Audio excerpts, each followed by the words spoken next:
नमस्कार, राधे राधे, जय श्री राम। मेरे प्यारे बच्चों, आप सब लोग कैसे हो? मुझे आशा है कि आप सब लोग बिल्कुल अच्छे होंगे, स्वस्थ होंगे और बिल्कुल मस्त होंगे। मैं कुलदीप राजपूत आप सब लोग का अपनी इस क्लास में तहे दिल से स्वागत करता हूं, आपका अभिनंदन करता हूं। और केवल आज की क्लास में नहीं, हम जितनी भी क्लास पढ़ाते हैं हम सब का, आप सब ढेर सारा बच्चा लोग का अपनी क्लास में बहुत तहे दिल से स्वागत हमेशा रहेगा और हमेशा करते जा रहे हैं। और बच्चों, आप लोग कैसे हो? मुझे आशा है कि आप सब लोग की पढ़ाई हमारे साथ बहुत अच्छे ढंग से चल रही होंगी, क्योंकि आप सब लोग को पता है कि board examination is very very near. That's why you are so single minded, that's why you should not waste a minute. आप लोग बहुत कंसंट्रेट माइंड वाले बच्चे हो, इसलिए आप लोग को ये समझदारी खुद है कि इस टाइम पर हमें एक मिनट भी बर्बाद करना नहीं चाहिए। और मुझे आशा है कि आप ऐसा ही करते होंगे, क्योंकि आप अपने भविष्य को लेकर बहुत ज्यादा चिंतित होंगे। ठीक है ना? तो जैसा कि आपको पता है कि ये हमारी क्लास बहुत दिनों से चल रही है, बेसिक टू एडवांस, और ये बात भी हम बोल चुके हैं कि लगभग 14 यानी 14 तारीख तो नहीं, 14 नहीं है, लगभग 15 दिसंबर से मुझे पूरी उम्मीद है कि हम क्लास 10th और क्लास 12th के लिए खास तौर पर प्रश्नों की श्रृंखला लेकर आने वाले हैं और उन्हीं प्रश्नों को आप पर इसी प्लेटफॉर्म पर बताने वाले हैं। मेरे प्यारे बच्चों, वो सारे प्रश्न होंगे जो आपके बोर्ड एग्जाम्स में, यानी मतलब फरवरी में जो आपकी एग्जामिनेशन होना है, 2025 में फरवरी में जो एग्जामिनेशन होने वाला है, वहां पर ये आपको ये सारे प्रश्न देखने को मिलेंगे। आपने बहुत सारे प्लेटफॉर्म्स को देखा, बहुत सारे टीचर को सुना है, कृपया एक बार विश्वास करके इस कुलदीप राजपूत को भी सुन लीजिएगा और एक बार सिर्फ आजमा लीजिएगा, दोबारा आजमाने की कोई जरूरत नहीं। अगर आपको मेरे द्वारा कही गई बातों पर विश्वास हो गया और जाके मेरे सारे क्वेश्चन वहां पर, मतलब जब आप जा रहे हो एग्जामिनेशन में और जाके हूबहू वैसे ही प्रश्न मिलते हैं, तब आप मुझे विश्वास करिएगा, अन्यथा मेरे ऊपर से विश्वास हटा दीजिएगा। मैं ऐसा इसलिए बोल रहा हूं क्योंकि मुझे अपने आप पर भरोसा है, क्योंकि जो भी मैं बताऊंगा बोर्ड एग्जामिनेशन में पक्का हूबहू मिलेगा। तो हमारी इस क्लास का नाम है मेरे प्यारे बच्चों बेसिक टू एडवांस, आपको अच्छी तरह से पता है। और इस क्लास में लगभग हम लोग कम से कम 40 से 45 क्लास कंप्लीट कर चुके हैं और यह श्रृंखला भी चलती जा रही है और बहुत दिन तक चलती रहेगी। ठीक है ना? और उसके बाद जब हम 15 दिसंबर की बात करेंगे तो ये बेसिक टू एडवांस जो चल रही है वो चलती रहे, इसके अलावा हम लोग अलग से वो वाली क्लासें करेंगे। ठीक है ना? तो मेरा सपोर्ट करते रहिएगा। और अगर मेरी क्लास में कोई बच्चा नया है तो मेरे चैनल को प्लीज लाइक कर लेना, सब्सक्राइब कर लेना और बेल आइकन पर प्रेस जरूर कर लीजिएगा। ठीक है? ताकि जैसे हम अपनी कोई नई क्लास आप अपलोड करेंगे आपके पास तुरंत अपडेट मिल जाएगा। तो ठीक है मेरे प्यारे बच्चों, आप लोग को ज्यादा भी समझाने की जरूरत नहीं है, क्योंकि मुझे पता है आप सब लोग समझदार हो, टाइम बहुत कम है, समय बर्बाद मत करिए। तो आइए हम लोग अपने टॉपिक पर देखते हैं। जैसा कि आपने देखा होगा, अभी हम पिछली वाली क्लास में, यानी जो कल या परसों जो भी क्लास हुई है, उसमें हमने पढ़ा है यूज ऑफ हैज टू और हैव टू। ठीक है ना? हैज टू और हैव टू पढ़ रखा है और आज की क्लास में हम कंडीशनल सेंटेंस देख ले जाते हैं। देखिए, कंडीशनल सेंटेंस खासतौर पर कितना प्रकार का होता है। एक इफ से आरंभ होता है, समझते जाइएगा, एक इफ से आरंभ होता है और कहीं ना कहीं हम मान ले तो आफ्टर और बिफोर से भी आरंभ होता है। जैसे वो सारे प्रश्न होते हैं कि डॉक्टर के आने से पहले मरीज मर चुका था, है ना, और क्या गाड़ी आने से पहले हम लोग प्लेटफॉर्म पर पहुंच चुके। तो इस तरह का बहुत सारा क्या होता है कि कैसे वो ट्रांसलेशन होता है, उसको भी इस क्लास के बाद उसको बता देंगे। लेकिन कंडीशनल सेंटेंस आज हमने सोचा है बताने के लिए। तो सबसे पहले कंडीशनल सेंटेंस में हमारा टॉपिक हो जाएगा इफ। क्या हो जाएगा बच्चे? हमारा टॉपिक हो जाएगा इफ। आज हम इफ की चर्चा करेंगे और उस पर हम इफ के बारे में बताएंगे, इफ का प्रयोग करके कैसे हम कंडीशनल सेंटेंस बनाते हैं। उसके विषय हमने एक फार्मूला भी लिख रखा है। तो आइए अपनी क्लास को शुरू करते हैं, फार्मूला देखते हैं और एक एक पॉइंट, 2 4 6 एग्जाम्पल जो लिख रखे हैं उसको भी देखते हैं। तो लेट्स स्टार्ट आवर क्लास। चलो बच्चों, आइए मेरे प्यारे बच्चों, देखिए जैसा कि आपको पता है our mission name is basic to advance. हमारे मिशन का नाम बेसिक टू एडवांस है, ये आपको बहुत अच्छे से पता है। आज का टॉपिक है कंडीशनल सेंटेंसेस। कंडीशनल का मतलब होता है ऐसे सेंटेंस जिसमें कंडीशन लगी हो, यानी कंडीशन अभी आगे समझ में आएगा। कंडीशन का मतलब कुछ ना कुछ शर्त उसमें हो। ठीक है? और ये कंडीशनल सेंटेंस खासतौर से इफ से आरंभ होता है। किससे? इफ से आरंभ होता है। इसका फार्मूला क्या है कि अगर मान लीजिए 2 सेंटेंस होंगे तो उसमें क्या होगा, तभी तो क्या होगा, 2 सेंटेंस हो गए तो उसमें कंडीशन होगा। तो अगर कंडीशनल सेंटेंस है तो जो पहला सेंटेंस होगा बच्चे, वो प्रेजेंट इंडेफिनिट में उसका ट्रांसलेशन किया जाएगा और उसी से जुड़ करके जो दूसरा सेंटेंस होगा उसका ट्रांसलेशन फ्यूचर इंडेफिनिट टेंस में होगा। ठीक है? इसी तरह से एक वाक्य और, एक फार्मूला और उसी के नीचे, अगर पास्ट परफेक्ट होगा, पहले अगर 2 वाक्य ऐसे दिए गए हैं और कब लगना है ये वाला फॉर्मूला कब ये लगना है मैं अभी बताई दे रहा हूं, आप केवल ध्यान रखिएगा। पास्ट परफेक्ट टेंस और फिर प्लस में लगा के दूसरा वाला जो सेंटेंस होगा उसमें क्या लगने वाले बच्चे, would have plus with heard, ठीक है ना। ये क्लियर हो रहा है। सुनो, ये वाला फार्मूला कब लगेगा, यदि दो सेंटेंस दिए गए। पहला फार्मूला कब लगेगा इस बात को अच्छे से समझो। यदि दो सेंटेंस दिए गए हैं, ठीक है, दो सेंटेंस दिए गए और दोनों वाक्यों के अंत में बड़ा गा मतलब गा गी गे में से कोई आता हो तो समझ जाना कि आपको पहला फार्मूला लगाना है। जैसे यदि आप मुझे बुलाओगे तो मैं आऊंगा, यदि आप पढ़ाओगे तो हम पढ़ेंगे, यदि पापा कार्यालय जाएंगे तो हम लोग लूडो खेलेंगे। देखो कंडीशन क्या है कि पापा जाएंगे तभी हम लोग लूडो खेलेंगे, यदि विद्यालय खुला रहेगा तो हम लोग स्कूल जाएंगे, विद्यालय खुला रहेगा तभी जाएंगे, ये कंडीशन है। तो मेरी बात को आप अच्छे से समझ में आ गया होगा ना। जैसे ये देखिएगा, अगर यदि कल मेला होगा तो हम सब लोग जाएंगे, हम लोग सब लोग तभी जाएंगे जब मेला होगा, ये कंडीशन है। समझ में आ रहा है? तो आप ध्यान से देखिए, दोनों वाक्यों के अंत में गागी गया रहा है। ये देखो, जैसे यदि आप पढ़ाओगे तो हम पढ़ेंगे, देखो दोनों वाक्यों के अंत में गागी गया है ना।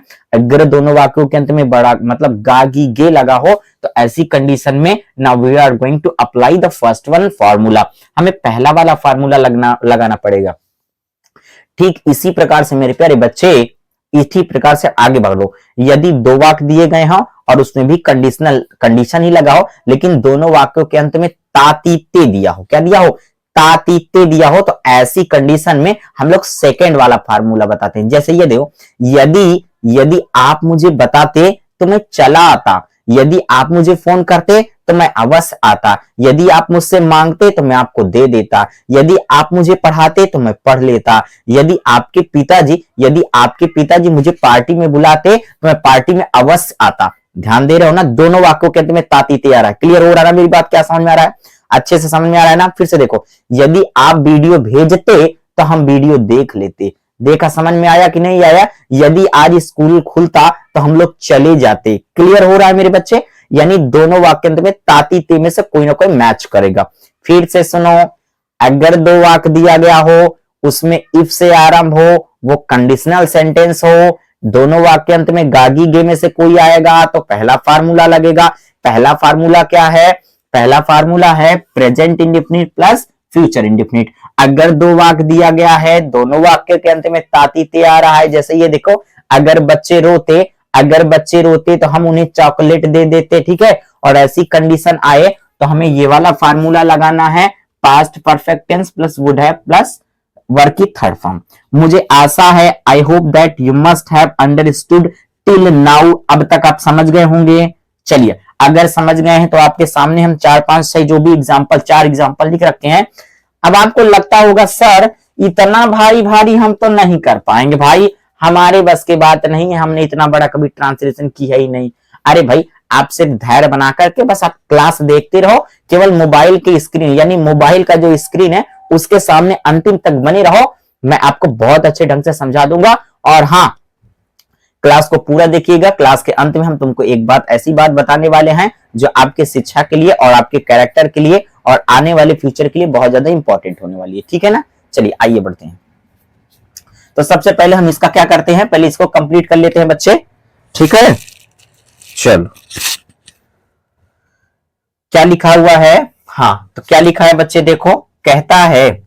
अब आप मुझसे ये प्रश्न करोगे, सर मुझे कैसे पता चले कि इसमें दोनों वाक्यों में गागी गे है, लेकिन किस वाले वाक्य को मैं प्रेजेंट इंडेफिनिट में करूं या किस वाले वाक्य को फ्यूचर इंडेफिनिट में करूं? सुनो, जिस वाक्य के पहले इफ लगा है, देखो जैसे इफ लगा है ना यहाँ पर, यानी यदि लगा है ना, वो प्रेजेंट इंडेफिनिट में होगा। किसमें होगा? प्रेजेंट इंडेफिनिट में होगा। और जिसके अगर एक प्रेजेंट है तो दूसरा फ्यूचर इंडेफिनिट में ऑटोमेटेड हो जाएगा।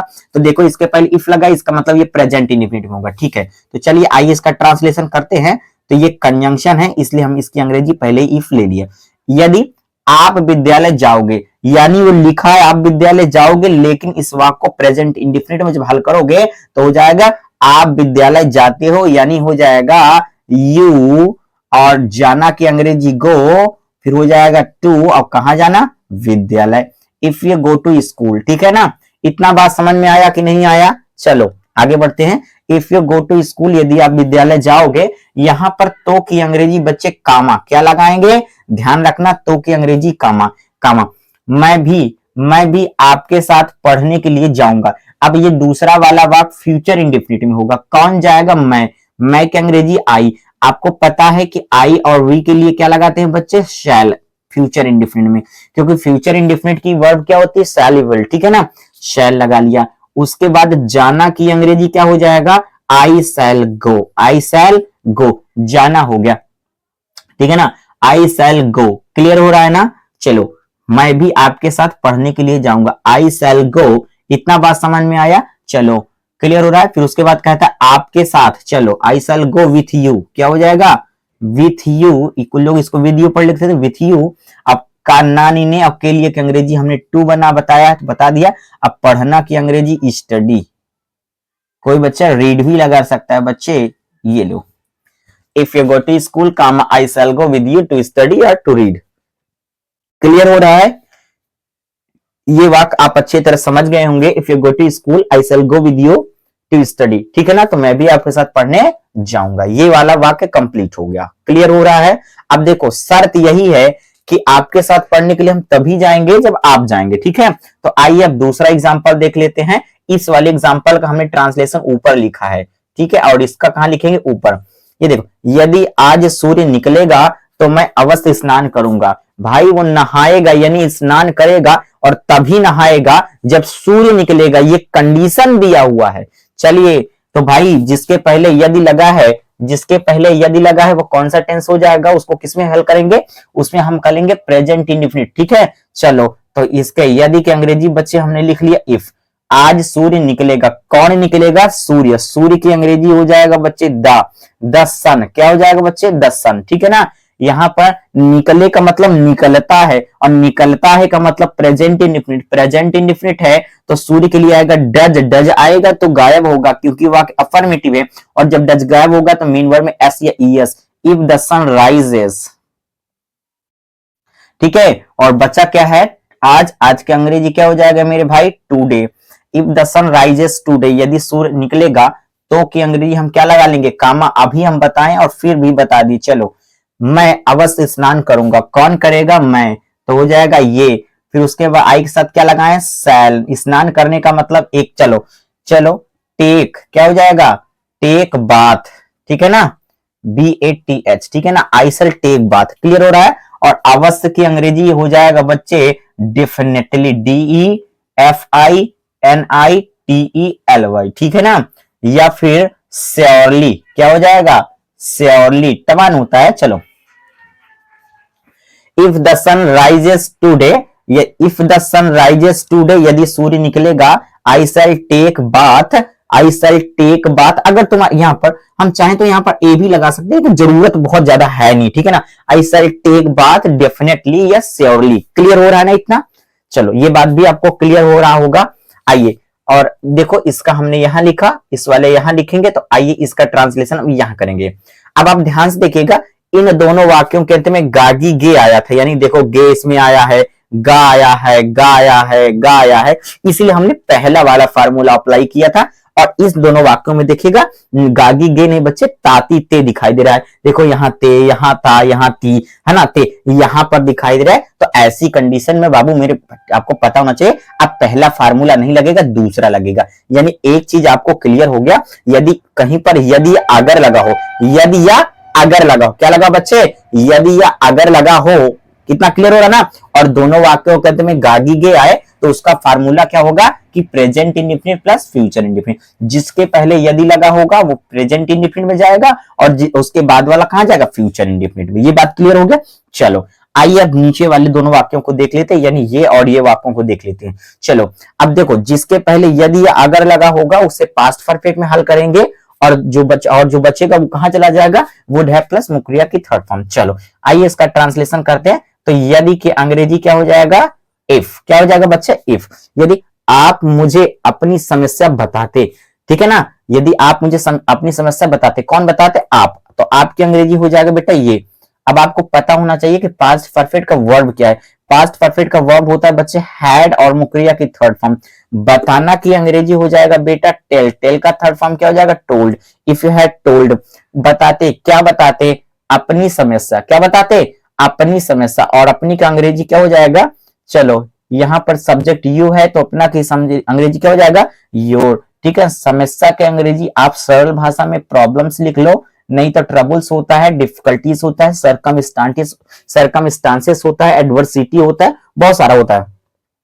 If you had told, if you had told your problems, यदि तुम अपनी समस्या बताती, किसको बताते हैं, मुझे, तो मुझे की अंग्रेजी यहां पर क्या हो जाएगा बच्चे, टू मी। क्या हो जाएगा, देखो बहुत सारे ऐसे बच्चे होंगे, देखो मैं ट्रांसलेट तो ऐसे कर रहा हूं, लेकिन बहुत सारे ऐसे बच्चे होंगे जिनको लगता होगा सर आप कर तो रहे हो लेकिन मेरे पल्ले नहीं पड़ रहा है। भाई देख लो, एक बात मैं बता दूं, अगर आपको ट्रांसलेशन करने का तरीका नहीं पता है तो मेरे चैनल पर कुछ ऐसी क्लासें पढ़ी, जैसे ट्रांसलेशन करने का रहस्य मिल गया, ट्रांसलेशन करने का जादू मिल गया, इंग्लिश ग्रामर को बोलो tata bye bye see you, ऐसी क्लासें मेरी प्लेटफॉर्म पर पड़ी हुई हैं। और मेरे प्लेटफॉर्म का नाम है, यानी मेरे यूट्यूब चैनल का नाम है कौशाम्बी एजुकेशन पॉइंट। आप वहां पर जाइए, उन सारी क्लासों को देख लीजिए ना। सच कहता हूं आपके लिए ट्रांसलेशन करना बच्चों का खेल हो जाएगा। मजाक नहीं करते हैं, जाके एक बार देखो तो मजा आ जाएगा मेरे भाई। चलो, if you had told your problems to me, यदि तुम मुझे अपनी समस्या बताते, यहां तक हो गया। ठीक है, अब यहां पर तो की अंग्रेजी कामा, मैं आपकी सहायता अवश्य कर देता। कौन करता बच्चे, मैं, तो आई हो जाएगा। ठीक है, अब देखो यहां पर हमको वुड हैव लगाना पहले से दिया हुआ है तो हमको ढूंढने की जरूरत नहीं है, आई वुड हैव। ठीक है ना, इसका मतलब अब देखो सहायता करना का मतलब हो जाएगा बच्चे हेल्प। और देखो वहां पर दिखा है कि थर्ड फॉर्म, तो यदि थर्ड फॉर्म हेल्प क्या हो जाएगा थर्ड, और किसकी सहायता, आपकी, मतलब आई वुड हैव हेल्प्ड यू।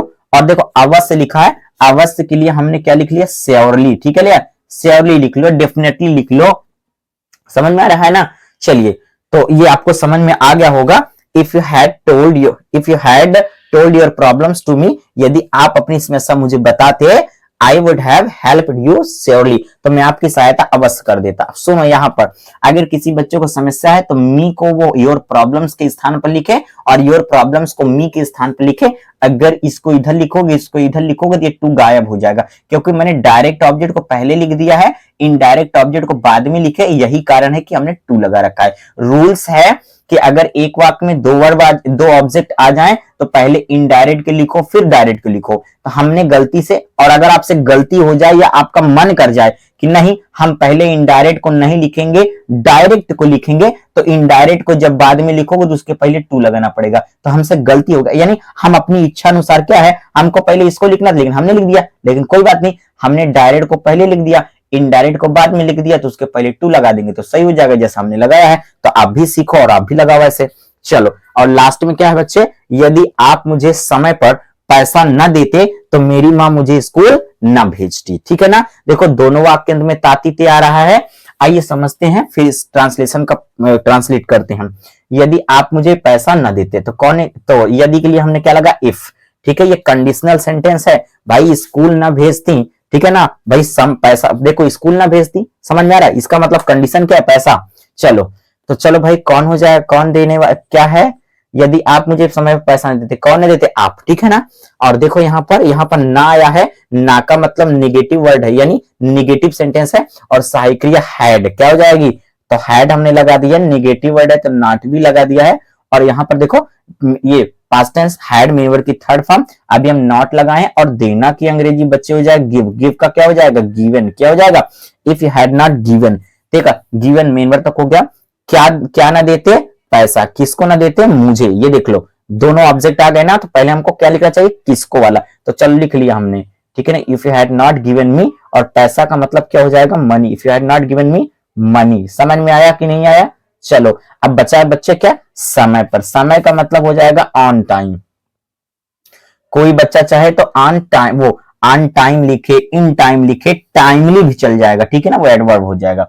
फिर हमने क्या, तो की अंग्रेजी क्या लगा ली बेटा, कामा, मेरी माँ मुझे स्कूल ना भेजती। अब ये फार्मूला लगेगा इसके बाद, चलो कौन नहीं भेजती, मेरी माँ। मेरी माँ के लिए क्या हो जाएगा, चलो मेरी माँ के लिए क्या लगेगा मेरे बच्चे, माई मदर। क्या होगा मेरे बेटा, क्या हो जाएगा बच्चे, चलो कामा मेरा बाबू क्या हो जाएगा, माई मदर, क्या हो जाएगा बेटा, माई मदर। और देखो यहां पर भी ना लगा, इसका मतलब यह सेंटेंस भी नेगेटिव है। और आइए इसको हल करते हैं, तो हो जाता वुड, क्या हो जाएगा बच्चे, वुड।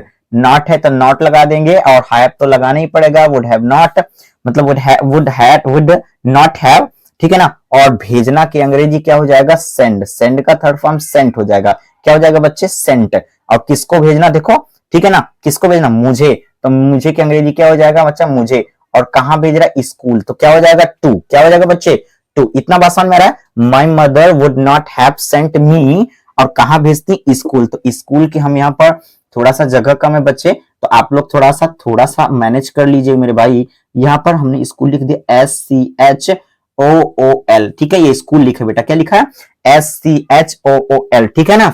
तो फिर क्या हो जाएगा पूरा, if you had not given me money on time, यदि आप समय पर मुझे पैसा ना देते, my mother would not have sent me to school, तो मेरी मम्मी मुझे स्कूल ना भेजती। तो आई होप दैट कि ये आपको सारे ट्रांसलेशन समझ में आ गए होंगे, है ना। ये देखिएगा मैंने सारे के सारे ट्रांसलेट कर दिए हैं, और मुझे आशा है कि ये आपका जो मैंने अभी अभी समझाया, ये आपको बहुत अच्छे ढंग से समझ में आया। फिर से सुन लो, अगर दो वाक्य दिए गए हैं और उसमें यदि या अगर लगा है, और वो कंडीशनल सेंटेंस हो जाएंगे, ठीक है। दोनों वाक्यों के अंत में गागी गे आएगा, तो पहला फार्मूला लगाना है, यानी present indefinite plus future indefinite. इसी तरीके से यदि दो वाक्य दिए गए हैं, दोनों वाक्य के अंत में ताती ते आ रहा है, ताती ते और ते ऐसे करके आ रहा है, तो वहां पर past perfect plus would have मुखरिया की थर्ड फॉर्म लगानी, ठीक है ना, बस, और कुछ भी नहीं है। तो ये ट्रांसलेशन आपको अच्छे ढंग से समझ में आया था। अभी अभी हमने कहा था क्लास के अंतिम तक बने रहिएगा, हम आपको क्या कुछ रहस्य बताने वाले हैं, सुन लो मेरे भाई। रहस्य ये है कि यह जीवन बड़ा अनमोल है, यह जीवन बड़ा अनमोल है। इस जीवन का एक एक दिन बहुत कीमती, एक एक दिन बहुत कीमती है। इसलिए कहते हैं, मेरी एक बात सुन लो, एक बात यह है कि समय से लड़ तकदीर बदल दे। क्या कह रहा हूं मैं, सुनो अच्छे से, समय की कीमत बता रहा हूं और आपकी कीमत बता रहा हूं कि समय से लड़ तकदीर बदल दे, इंसान वही जो अपनी नसीब बदल दे। कल क्या होगा ये मत सोचो, हो सकता है समय कल खुद अपनी तस्वीर बदल दे। समझ में आया ना भाई, समय कल अपना क्या चित्र रहे, क्या दृश्य दिखाए, कोई नहीं जानता। इसलिए पल पल एक एक मिनट अपने आप को आगे बढ़ाते रहिएगा। और बहुत बड़े बड़े टीचर यानी खान सर हो गए और विवेक मिंद्रा हो गए, बहुत सारे अच्छे अच्छे टीचर हैं, उनकी बातों को सुनो, और मैं भी उनसे बहुत ज्यादा इंस्पायर हूं। इसलिए आपको मैं बता रहा हूं कि समय की कीमत समझो, है ना। जिसने भी समय की कीमत नहीं समझा है वह जीवन भर रोया है, ठीक है ना। इसलिए अपनी पूरी ताकत से, पूरी एनर्जी से, पूरे जोश से, है ना, अपने माँ बाप का आशीर्वाद लेकर के आप जुट जाइए पढ़ाई में। 2 से ढाई महीना बचा है, और उनकी इच्छा है कि मेरा बच्चा कम से कम 90 प्लस करे, मेरा बच्चा कम से कम 90 प्लस करे, मेरे घर का, मेरे समाज के, मेरे मोहल्ले का और मेरे रिश्तेदारों का नाम रोशन करे। तो भाई आपसे ही उनकी बड़ी उम्मीद लगी है, आपके ही उनके अंतिम क्या है, अंतिम समझ लो, कहने का मतलब फार्मूला है, अंतिम आशा है, मतलब you are everything for your parents. आप अपने मम्मी पापा के लिए सब कुछ हो, इसलिए उनके चेहरे पर निराशा मत लाओ मेरे भाई, निराशा मत लाओ। आप बहुत इंटेलिजेंट हो, आप बहुत कुछ कर सकते हो, आपसे ज्यादा मतलब कोई कुछ ही नहीं कर सकता जितना आप कर सकते हो। बस आपके अंदर वो भूख होनी चाहिए उस काम को करने के लिए। तो मुझे आशा है कि आप मेरे प्यारे बच्चे हो और आप ये सब करके रहोगे, ये काम करके रहोगे, ठीक है ना। तो ठीक है, अगर मेरी क्लास अच्छी लगी हो तो मेरी क्लास को लाइक कर दीजिएगा, सब्सक्राइब जरूर करिएगा, और कमेंट के माध्यम से जरूर बताइए क्लास कैसी रही। अगर किसी चीज की डिमांड है तो कमेंट कर दीजिएगा, लेकिन हम डिमांड भाई कर दीजिएगा। और हमने तो पहले ही बता रखा है कि लगभग 15 दिसंबर से हम आपको क्या है, प्रॉपर वाली क्लास देते रहेंगे, ठीक है। तो मैं कुलदीप राजपूत आज इस क्लास से विदा लेता हूं, फिर मिलता हूं आपको अगली क्लास में एक धुआंधार कंटेंट के साथ। Now class is over, have a nice time, tata bye bye, see you. आप लोग अपना ध्यान रखिएगा, अपना ख्याल रखिएगा, ठीक है।